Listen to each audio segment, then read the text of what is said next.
Hello WhatsApp guys, আসসালামু আলাইকুম, back to my YouTube channel. আবার চলে আসলাম আপনাদের মাঝে নতুন একটি ব্লগ নিয়ে। তো সবাইকে জানাই ঈদ মোবারক। সকালে ঘুম থেকে ওঠার পরই চলে গেছিলাম নামাজে, তাই আর ব্লগ করতে পারিনি। তো নামাজ পড়ে এসে দেখি মা রান্না করতেছে, এখনও সব কাজ গোছাতে পারে নাই।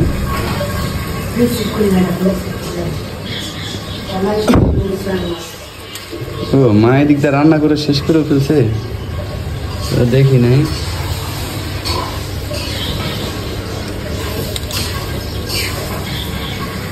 সবাই সাথে থাকেন, ভিডিওটা শেষ পর্যন্ত দেখেন, আশা করি সবার কাছে ভালো লাগবে।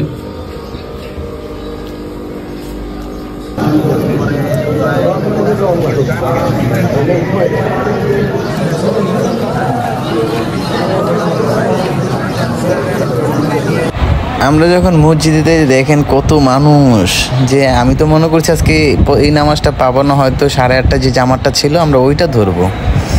পরে ফাইনালি আলহামদুলিল্লাহ আমরা নামাজটা পড়ে নিয়ে যখন বের হচ্ছি, দেখেন কি ভিড়, মানুষ অনেক মানুষ হয়েছে। তো আমি কখনো জানি না, কখন এখানে আমি যাইনি যে এত ভিড় হবে।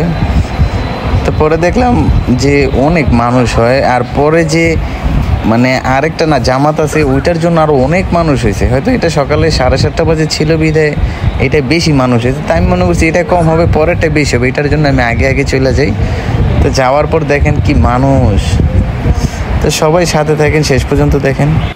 যখন আমরা নামাজ পড়ে খালামণির বাসা যাই, খালামণির বাসা আসার পর দেখি এই মসজিদের এখানেই, ঈদগাহ মাঠের এখানে আপনার মানে মেলার মতো বসে গেছে। যে এখানে মেলা হয় এটাও জানতাম না, হয়তো বা কখন আমি এখানে ঈদ করি নাই, এটার জন্য হয়তো এগুলা কিছু জানি না।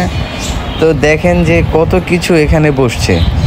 তো ছোট খেলনা, ছোট বাবুরা, তারপরে এখানে বুঝলাম যে আর কি ঈদের মতো, যে না আসলে এটা সত্যি একটা ঈদের মতো উপভোগ করলাম, যা আমি অনেক বছর ধরেই পাই না। হয়তো বন্ধু বান্ধবের সাথে থাকলে মানে ওদের সাথে সময় পাস হয়ে যায়, এখানে ওখানে যাই, ঘুরতে যাই, কিন্তু ছোট ছোট খেলনা দোলনা এটা ওইটা এইটা কখনো ফিল করি নাই।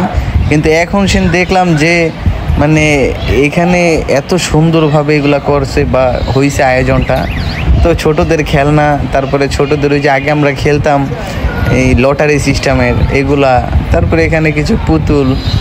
তো মানে ফাইনালি অনেক সুন্দর লাগছে বা অনেক ভাল লাগছে এখানে ঈদটা করে।